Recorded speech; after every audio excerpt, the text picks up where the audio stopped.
140 करोड़ भारतीयों का उस समय दिल टूट गया जब भारत के CDS यानी कि chief of defence staff Anil Chauhan ji ने यह ऐलान कर दिया कि 7 मई को जब भारत ने विकारी पाकिस्तान पर हमला किया था, उसमें पाकिस्तानी वायुसेना द्वारा भारत के कई फाइटर जेट हिट हुए। अब भारत के फाइटर जेट शूट डाउन हुए या फिर हिट होने के बाद एयरबेसों पर सेफली लैंड हो गए। ये जानना हर भारतीय के लिए बेहद ही जरूरी है, क्योंकि जब से CDS अनिल चौहान जी ने यह दावा किया है कि विकारिस्तान की वायुसेना ने भारत के फाइटर जेटों को हिट किया है, तभी से रूस ने भी एक बड़ा दावा करते हुए अपनी 5वीं पीढ़ी के सुखोई 57 जैसे फाइटर जेट को भारत को एक बार फिर से ऑफर कर दिया है। अब इसी वीडियो के अंदर में इन दोनों ही बड़ी खबरों को कवर करने वाले हैं कि भारत के कितने फाइटर जेट शूट डाउन हुए हैं या फिर शूट डाउन हुए भी हैं या फिर नहीं। साथ ही साथ रशिया ने अपने सुखोई 57 को आखिर अचानक से क्यों ऑफर किया है। क्या रशिया को सच में ये पता है कि भारत का राफेल शूट डाउन हुआ है या फिर सुखोई 30 MKI? तो आइए डिस्कस करते हैं इन बेहद ही धमाकेदार खबरों को जो आप लोगों के रोंगटे खड़े कर देंगे। और वीडियो बेहद ही धमाकेदार होने वाली है, इसलिए आप लोग वीडियो को बिल्कुल भी मिस मत करना। और अब वीडियो शुरू करने से पहले आप लोगों से दिल से एक हम्बल रिक्वेस्ट है कि अगर आप लोग हमारे चैनल पे पहली बार आए हो या फिर अभी तक आप लोगों ने चैनल को सब्सक्राइब नहीं किया है, तो एक देशभक्त होने के नाते सबसे पहले तो हमारे चैनल को सब्सक्राइब करके हमें भी थोड़ा सा सपोर्ट कर देना और बेल आइकन को प्रेस करके वीडियो पर भी लाइक शेयर एंड कमेंट करना मत भूलिएगा। आपको बता दें कि भारत और पाकिस्तान कॉन्फ्लिक्ट को लेकर जो वेस्टर्न कंट्री चाहती थी, आखिरकार वही देखने को मिल रहा है, क्योंकि इस बार भारत के CDS अनिल चौहान जी उसी वेस्टर्न मीडिया के जाल में फंस गए हैं, जो मीडिया लगातार भारत विरोधी बातें करती है। आपको बता दें कि रिसेंटली भारत के जो चीफ ऑफ डिफेंस स्टाफ यानी कि CDS अनिल चौहान जी हैं, उन्होंने US के एक मीडिया आउटलेट्स ब्लूमबर्ग को एक इंटरव्यू दिया है। और ये ब्लूमबर्ग वही मीडिया आउटलेट्स है जो लगातार भारत के खिलाफ नेगेटिव प्रोपेगेंडा फैलाती है। उसके बावजूद भी भारत के CDS अनिल चौहान जी ने इस देश विरोधी मीडिया आउटलेट्स को अपना इंटरव्यू दिया और अनिल चौहान जी ने इंटरव्यू के दौरान ऐसा ही बयान दे दिया जिसने भारत विरोधी और भारत के गद्दारों को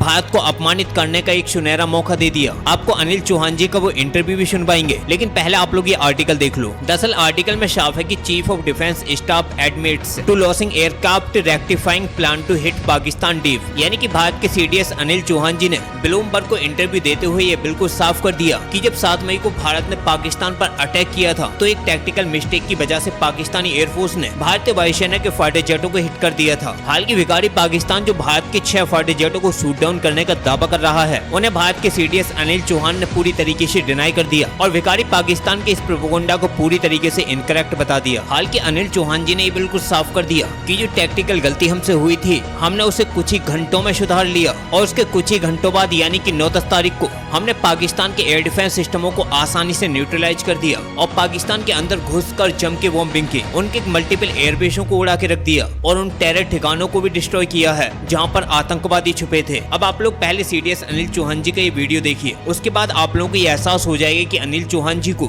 ब्लूमबर्ग को ये इंटरव्यू नहीं देना चाहिए था।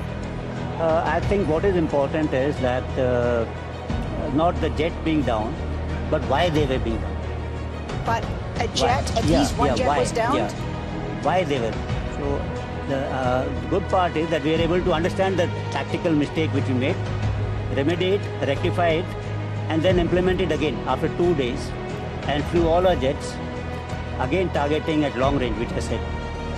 अब यहाँ पर सबसे इंटरेस्टिंग बात तो ये है कि जब अमेरिका के अंदर भारत के CDS अनिल चौहान जी इंटरव्यू दे रहे थे, तो इस भारत विरोधी प्रोपेगेंडा चलाने वाले ब्लूमबर्ग के जर्नलिस्ट ने ये नहीं पूछा कि आखिर भारतीय सेना और भारतीय वायुसेना ने विकारी पाकिस्तान के आतंकवाद को कहां तक हिट किया है या फिर भारत ने आतंकियों को कहां तक नुकसान पहुंचाया है, बल्कि इन लोगों का सीधा टारगेट भारत को बदनाम करना था। इसलिए ये लोग डायरेक्टली पूछ रहे थे कि भारत के कितने फाइटर जेट शूट डाउन हुए हैं, क्या पाकिस्तान जो 6 फाइटर जेटों को शूट डाउन करने का दावा कर रहा है वो सही है फिर गलत। अब यहाँ पर आपको बता दें कि CDS अनिल चौहान जी के इस बड़े बयान के बाद ये तो साफ हो गया है कि पाकिस्तानी वायुसेना ने भारतीय वायुसेना के फाइटर जेट्स को हिट किया है। अब ये फाइटर जेट्स कितने हैं और इनकी संख्या कितनी है, इसकी CDS अनिल चौहान जी ने प्रॉपर जानकारी नहीं दी है, लेकिन अनिल चौहान जी ने ये बिल्कुल साफ कर दिया कि जिन फाइटर जेटों को हिट किया गया था उन्हें कुछ घंटों बाद ही पूरी तरीके से ऑपरेशनल कर लिया गया, यानी कि उनका रिपेयर वर्क भी कंप्लीट कर लिया गया। लेकिन यहाँ पर एक बात तो कन्फर्म है कि हमारा कोई भी पायलट वीरगति को प्राप्त नहीं हुआ, जबकि विकारी पाकिस्तान से जो खबरें निकल गई हैं उनमें ये दावे किए गए हैं कि पाकिस्तान के बहुत सारे पायलट इंजर्ड और मारे गए हैं। हालांकि सोशल मीडिया से जो खबरें निकल गई थी उनमें ये दावा किया गया था जो पाकिस्तान के बहुत सारे पायलट मारे गए हैं वो एयर कॉम्बैट के दौरान नहीं, बल्कि उस समय मारे गए थे जब भारत ने पाकिस्तान के एयरबेसों पर बॉम्बिंग की थी। अब यहाँ पर आपकी जानकारी के लिए कई और बड़ी बातें बता दें, भारत के लोग काफी गुस्से में हैं क्योंकि भारत के जो टॉप डिप्लोमेट्स हैं उन्होंने भी इस इंटरव्यू पर सवाल उठाना शुरू कर दिया है। उन्होंने साफ कहा है कि आखिर अनिल चौहान जी को इंटरव्यू देने की जरूरत क्या थी, ये लोग सिर्फ अपनी टीआरपी के लिए अनिल चौहान जी से ये इंटरव्यू ले रहे थे, क्योंकि इन्हें इस चीज की कोई भी जरूरत नहीं थी कि भारत ने पाकिस्तान के कितने टेरर कैंपों को उड़ाया, भारत ने पाकिस्तान में छिपे टेरर आतंकियों को कितना नुकसान पहुंचाया, बल्कि इनका सीधा सीधा टारगेट टीआरपी के लिए था कि बस ये उतनी जानकारी हासिल करें जितनी उन्हें जरूरत है। इसलिए ब्लूमबर्ग की जर्नलिस्ट ने उनसे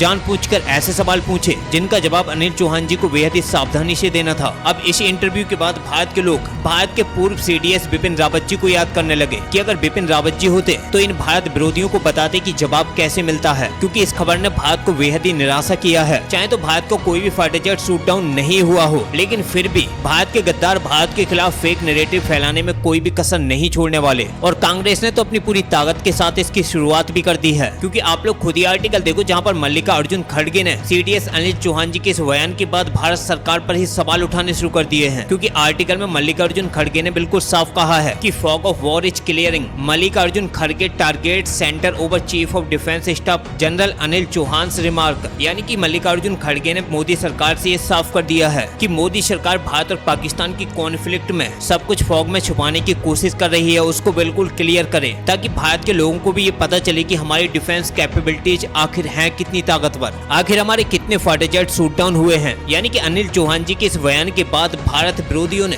भारत विरोधी मुहिम शुरू कर दी है। अब इसका इम्पैक्ट भारत पर कितना पड़ेगा वो तो देखने वाली बात होगी, लेकिन इस बड़ी खबर के बाद रूस ने भी मौके पर चौका मार दिया है। रशिया ने एक बार फिर से अपने खूंखार शैतान यानी कि सुकोई 57E 5th जनरेशन के स्टील्थ फाइटर जेट को भारत को ऑफर कर दिया है। आपको बता दें कि रशिया की तरफ से पहले भी राफेल के शूट डाउन को लेकर यह अफवाहें फैलाई गई थी, इसलिए अब भारत को रशिया के 5th जनरेशन के फाइटर जेट सुकोई 57 को खरीद लेना चाहिए, क्योंकि इस समय भारत को चाइना और पाकिस्तान को काउंटर करने के लिए सुकोई 57 की बेहद ही जरूरत है, क्योंकि पाकिस्तान जल्दी चाइना के स्टील्थ फाइटर जेट J-35 को खरीदने वाला है। अब सबसे पहले आप लोग ये आर्टिकल देखो जिसमें साफ है कि Russia Su-57A offer to India now comes with super 30 configuration. लेकिन इस बार रशिया ने अपने सुकोई 57 को जिस तरीके से ऑफर किया है वो कहीं न कहीं भारत के लिए एक बड़ा ऑफर हो सकता है और बेहद ही फायदेमंद भी, क्योंकि इस बार रशिया ने अपने सुकोई 57 फाइटर जेट को भारत के सुपर 30 यानी कि सुकोई 30 MKI के अपग्रेडेड वर्जन को ध्यान में रखते हुए ऑफर किया है। यानी कि रशिया की जो सुकोई 57E फाइटर जेट को बनाने वाली कंपनी है रोसाटेक, उसने Su-57 को भारत को ऑफर करते हुए इस बार ये बिल्कुल साफ कर दिया कि भारत जो सुकोई 30 MKI फाइटर जेट को सुपर 30 में बदल रहा है, तो रशिया से मिलने वाले 5वीं पीढ़ी के इस